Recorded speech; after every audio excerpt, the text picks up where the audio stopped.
Western Mass News is getting answers. 2 fires in our area over the last month were caused by oily rags combusting into flames.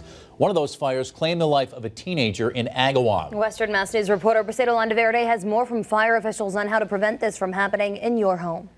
Dean Miner, a Ludlow resident, is temporarily displaced after a fire broke out at his home on Marion Circle Tuesday morning. But the smoke in the house was just crazy. Miner tells Western Mass News he works the overnight shift and was asleep at 11 a.m. when the fire started. He is thankful the smoke detectors alerted him. It just kept going fire, fire, fire.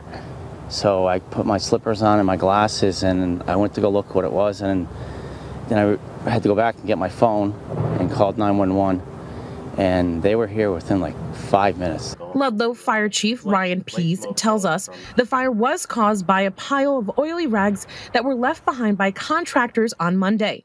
They were, I believe, doing some staining with some oil-based stains, obviously. They had stored them in a plastic container, 5-gallon plastic bucket, and left, I believe, around 3 p.m. the night before. Chief Pease says oily rags will oftentimes release heat, especially if they are left in a confined space like a bucket, which could cause them to catch fire. They will release heat and eventually ignite.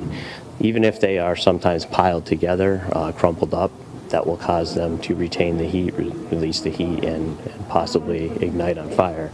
The fire chief recommends oil-stained rags be placed outdoors to dry on a flat surface away from anything that is flammable. When they're storing them outside, you want to be reminded to probably put something heavy like a rock or something to hold them down so they don't blow away. In addition, he says the rags can be placed in a water solution. And oil-based soap or degreaser that will take the oils out of the rags, and of course, if you do soak them in that water solution, we want to make sure they're disposed of properly through possibly a hazardous waste collection. And Chief Pease says it's always important to check your smoke detectors to see if they're working.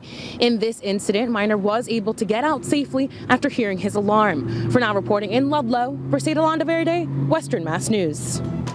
And if you have questions or something you want us to look into for you, email us at gettinganswers@westernmassnews.com. Just be sure to include your name and phone number as we work to dig deeper.